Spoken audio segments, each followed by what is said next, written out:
Hello and welcome to VAS IAS. Myself Akshay Mishra. Now in recent days, अभी हाल के दिनों में अखबारों में तमाम जगहों पर आपने एक शब्द जो है बहुत चर्चा में देखा होगा. That is something related to multilateral development bank. Okay. Multilateral development banks में रिफॉर्म्स की बात जो है वो आजकल बहुत चर्चा में बनी हुई है. इस वीडियो लेक्चर में हम आपके साथ ये डिस्कस करेंगे कि एक्चुअली में मल्टीलैटरल डेवलपमेंट बैंक्स क्या होते हैं और इसमें रिफॉर्म को लेकर के क्यों आवाजें उठ रही हैं और इसमें रिफॉर्म का मतलब क्या है. चलिए फिर हम लोग शुरुआत करते हैं इस टॉपिक की, that is your multilateral development bank reform. Now first of all, multilateral development bank में जो रिफॉर्म है उसने हाल फिलहाल के दिनों में जबरदस्त अटेंशन गेन किया कि मल्टीलैटरल डेवलपमेंट बैंक्स में रिफॉर्म होना चाहिए. अभी कुछ दिन पहले यूएस कांग्रेस को एड्रेस करते हुए जब हमारे प्राइम मिनिस्टर साहब अमेरिका के दौरे पर गए थे, वहां पर यूएस कांग्रेस को एड्रेस करते हुए हमारे प्राइम मिनिस्टर ने भी मल्टी डेवलपमेंट बैंक्स में रिफॉर्म की बात उठाई. ना मल्टीलैटरल डेवलपमेंट बैंक्स में रिफॉर्म क्यों आवश्यक है, क्यों इसकी बात उठ रही है, इसको समझने से पहले आइए समझते हैं कि मल्टीलैटरल डेवलपमेंट बैंक्स होते क्या है. तो first of all we should try to know about what is your multilateral development bank. तो मल्टीलैटरल डेवलपमेंट बैंक्स एक ऐसे बैंक्स होते हैं जो बेसिकली डेवलपिंग कंट्रीज को या मेंबर नेशंस को लोन, ग्रांट, टेक्निकल असिस्टेंस देते हैं to develop their economic and social area. जैसे फॉर एग्जांपल आपने वर्ल्ड बैंक का नाम सुना होगा, फॉर एग्जाम्पल आपने एशियन डेवलपमेंट बैंक का नाम सुना होगा, फॉर एग्जाम्पल आपने अफ्रीकन डेवलपमेंट बैंक का नाम सुना होगा. ये सारे जो बैंक्स हैं एक्चुअली में इन्हीं को हम लोग मल्टी डेवलपमेंटल बैंक्स कहते हैं ना. इसी मल्टी डेवलपमेंटल बैंक्स में एक्चुअली में रिफॉर्म की जो आवाज है या जो डिमांड है वो लगातार चल रही है, क्योंकि ये बैंक्स बहुत इंपॉर्टेंट रोल प्ले करते हैं जब ये अपने मेंबर नेशंस को ग्रांट या लोन देते हैं जिससे कि वो अपने देश में पॉवर्टी इरेडिकेशन कर सके, वहां का इंफ्रास्ट्रक्चर डेवलप कर सके या कैपिटल फॉर्मेशन उन बैंक्स के मेंबर नेशंस में हो सके. तो ये ब्रीफ इंट्रोडक्शन है मल्टी डेवलपमेंटल बैंक्स. मैं यहाँ आपको बताना चाहूंगा कि देखिए मल्टी डेवलपमेंटल बैंक्स का उदय कैसे हुआ, कैसे इनका ओरिजिन हुआ. So all these multi-developmental banks, yeah, you just say that कि multi-developmental banks जो हैं, they basically came into existence, especially after the Second World War. Okay. Now एक term अक्सर हम लोग न्यूज़पेपर वगैरह पढ़ते हैं, that is multilateralism. Now what is this multilateralism? First try to understand this term, that what is multilateralism.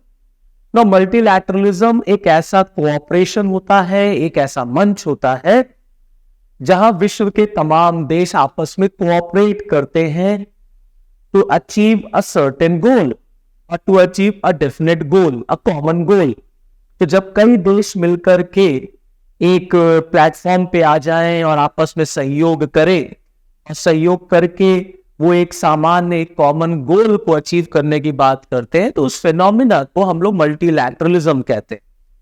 आज के दौर में भी आप देखेंगे ना, मल्टीलैटरल वर्ड बहुत न्यूज में आता है. हमारे प्राइम मिनिस्टर साहब भी मल्टीलैटरल वर्ड बहुत यूज करते हैं, मल्टीलैटरलिज्म पे वो बहुत फोकस करते हैं, क्योंकि आज का जो जमाना है वो बेसिकली मल्टीलैटरलिज्म का है भी. उसी तरह से जैसे मल्टीलैटरलिज्म प्रमोट हुआ सेकेंड वर्ल्ड वॉर के बाद, ऐसी सेकेंड वर्ल्ड वॉर के बाद हमने देखा कि ब्रिटेन वुड कॉन्फ्रेंस हुआ और इस ब्रिटेन वुड कॉन्फ्रेंस से हम वर्ल्ड बैंक ग्रुप और आईएमएफ को देखते हैं अपने एग्जिस्टेंस में आते हुए. तो ये वर्ल्ड बैंक हो गया, ये आईएमएफ हो गया, ये सब मल्टी नेचुरल डेवलपमेंट बैंक के एग्जांपल्स हैं. इसी तरह से तमाम और भी मल्टीलैटरल डेवलपमेंट बैंक्स अपने एग्जिस्टेंस में आए और ये बड़ा इंपॉर्टेंट रोल प्ले करते हैं. तो जो डेवलपिंग कंट्रीज है जिन्हें आप बेसिकली ग्लोबल साउथ के नाम से जानते हैं, उनकी तरफ से अक्सर ये डिमांड उठती है कि अब समय आ गया है कि इन मल्टीलैटरल डेवलपमेंट बैंक्स में रिफॉर्म होना चाहिए. तो रिफॉर्म की डिमांड या डिबेट क्यों उठ रही? क्योंकि आज के दौर में नंबर ऑफ चैलेंजेस इमर्ज कर रहे हैं, नए नए चैलेंजेस इमर्ज कर रहे हैं। जिस तरह से जियो पॉलिटिकल सिनेरियो आज चेंज हो रहा है, उस सिनेरियो में, उस दौर में, और जिस तरीके से हम देखते हैं कि विश्व में इकोनॉमिकल क्राइसिस आती रहती है, जैसे 2008 में अमेरिकन क्राइसिस या अमेरिका की वजह से जो इंटरनेशनल रिसेशन आया, उस दौर में उन सारे जो न्यू चैलेंजेस को फेस करने के लिए इन मल्टीलैटरल डेवलपमेंट बैंक्स में रिफॉर्म की बहुत आवश्यकता है, क्योंकि नई चुनौतियों से निपटने के लिए आपको नई रणनीति या नए जो है एक तरीके से आप कह लीजिए स्ट्रैटेजी की जरूरत पड़ती है ना। क्योंकि ये जो मल्टीलैटरल डेवलपमेंट बैंक्स हैं, ये जो इंस्टीट्यूशंस हैं, ये बेसिकली अब आज के चुनौतियों से निपटने के लिए पूरी तरह से तैयार नहीं है। जैसे for example global public goods हो गया, क्लाइमेट चेंज का है, या पैंडेमिक का है, जैसे अभी कोविड-19 पैंडेमिक आया। तो ऐसी उभरती हुई चुनौतियों से निपटने के लिए हमें मल्टीलैटरल डेवलपमेंट बैंक्स में बिल्कुल रिफॉर्म करने की आवश्यकता अब आ गई है। Now yet it is widely believed that these institutions are no longer suited in the terms of resources, cultural ethos and the methods to address the emerging challenges. अब ये माना जाने लग गया है कि ये जो मल्टीलैटरल डेवलपमेंट बैंक्स हैं, they are no longer suited in terms of their resources, cultural ethos and the methods to address the emerging challenges. तो सबसे पहला इंपॉर्टेंट पॉइंट क्या है कि क्यों इसमें रिफॉर्म की डिमांड उठ रही? तो first is to meet the emerging challenges. Okay, आगे देखते हैं और क्या है। जैसे फॉर एग्जांपल इन मल्टीलैटरल डेवलपमेंट बैंक्स को अब आज के टाइम पर नए रूल और नए मेथड डिस्कवर करने पड़ेंगे। आपको अपने नए रूल डिफाइन करने पड़ेंगे, आपको नए तरीके डिफाइन करने पड़ेंगे। Now multilateral development banks are in a complex situation, trapped in their procedure, approach and method of work and retained to structural changes. Given their technical knowledge, experience and credibility in the financial sphere, they need to discover their role and method. तो आज के समय के हिसाब से आपको नई भूमिका निभानी पड़ेगी और नए तरीके आपको इजाद करने पड़ेंगे। इसलिए रिफॉर्म की जो डिमांड है वो उठ रही है। Now they need to have, or they need to broaden the mandate and their vision. Now the two traditional goals shared by all multilateral institutions have been the elimination of poverty and fostering shared prosperity. दो बड़े important काम जो multilateral development banks की तरफ से हमें देखने को मिलता है, वो basically elimination of poverty and fostering shared prosperity का है। बट आज के टाइम पर ये माना जाता है कि that they need to broaden their mandate and the vision. इससे आगे बढ़ के आपको काम करने की जरूरत है। पॉवर्टी एलिमिनेशन और शेयर प्रॉस्पेरिटी से आगे अब आप और नए विजन्स तलाशिए। नए विजन्स आप तभी तलाश पाएंगे जब आप उसमें रिफॉर्म करेंगे। Okay, now we must be conscious that the poverty elimination and share prosperity have remained elusive goals. Now, shared prosperity at intra and inter-country level has also worsened in recent times. हाल के दिनों में हमको ये देखने को मिला है कि shared prosperity at intra and inter-country levels has also worsened in recent time.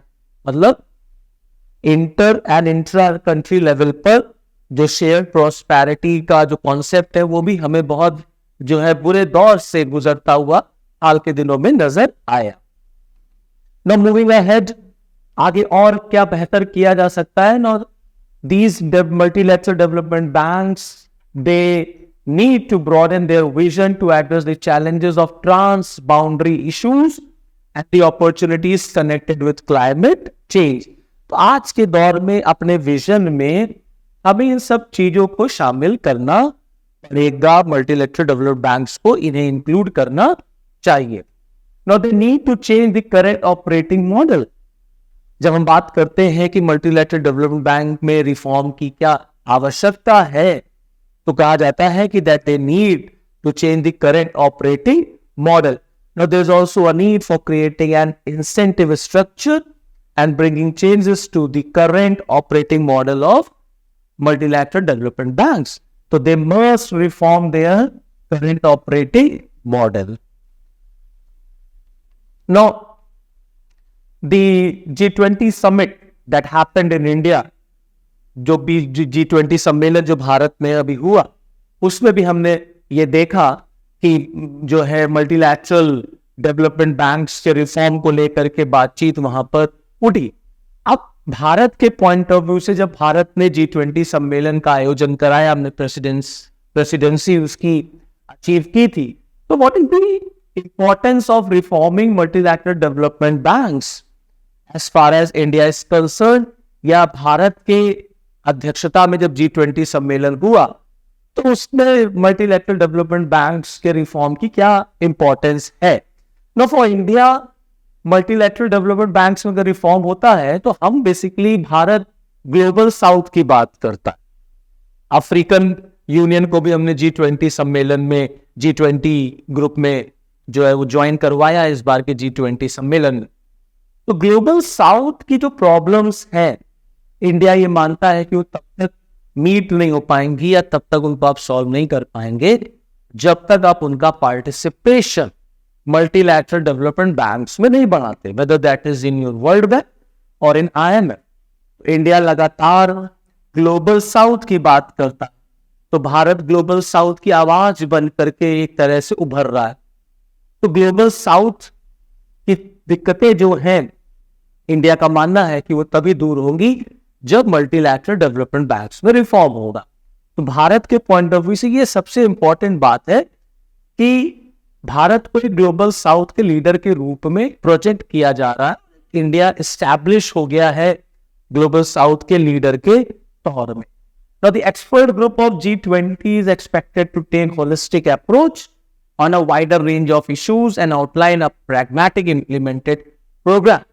तो G20 का जो एक्सपर्ट ग्रुप है वो एक होलिस्टिक अप्रोच जो है वो लेगा, जिसको देखा जाएगा जो इश्यूज वगैरह को जो है वो उसमें शामिल करेगा। और जो expert group propose to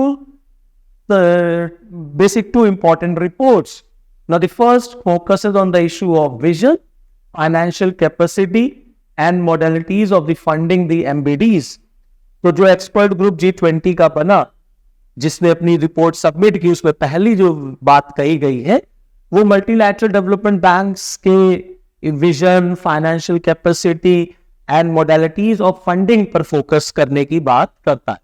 and the second deal with the issues related to harnessing capital, risk mitigation, optimally using the guarantees to leverage private capital and hybrid innovative finances. तो ये सारी चीजों को जो है ध्यान देने की बात की गई है by the expert group of G20। No, अब आगे और बेहतर क्या किया जा सकता है, किस तरीके से हम मल्टीलैटरल डेवलपमेंट बैंक्स में रिफॉर्म देखते हैं। तो what should be the way forward. No, deeper integration with multiple stakeholders is crucial for reforming multilateral development banks. Multilateral development banks तभी रिफॉर्म हो पाएंगे जब जितने भी उसके स्टेक होल्डर्स हैं उनको आपस में इंटीग्रेट किया जाए। तो सारे स्टेक होल्डर्स से आपको बात करनी पड़ेगी और सारे स्टेक होल्डर्स को आपको उसमें शामिल करना पड़ेगा। They must serve all client, low income and the middle income alike. जो लो इनकम कंट्रीज हैं या जो मिडिल इनकम कंट्रीज हैं, सबको हमें एक साथ लेके चलना पड़ेगा और सबको हमें एक जैसा देखना पड़ेगा। The multilateral development banks must play a much more prospective and proactive role in helping countries identify, enable, and foster green investment, moving beyond a project-by-project approach to support system change. तो जो भी multilateral development banks है उन्हें countries की help करनी चाहिए to identify and to enable and to foster green investment, क्योंकि आज के दौर में जो सबसे इंपॉर्टेंट चैलेंज है that is of the climate change. तो ग्रीन इन्वेस्टमेंट को बढ़ावा देने के लिए मल्टीलैटरल डेवलपमेंट बैंक्स को देशों की सहायता करनी चाहिए, जिससे उसमें रिफॉर्म जो है और तेजी से हो सके। And the last, that these banks must address the challenges of the climate change and developmental aspirations of the global south.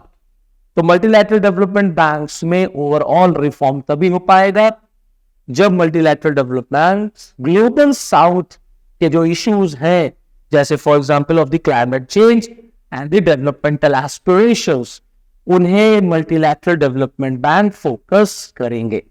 Unless and until multilateral development banks in issues पर बात नहीं करते, तो मल्टीलैटरल डेवलपमेंट बैंक्स का reform नहीं होगा, उसको reform नहीं माना जाएगा। तो मल्टीलैटरल डेवलपमेंट बैंक्स आज के टाइम पर they need to have certain reforms and they should focus on some new emerging challenges.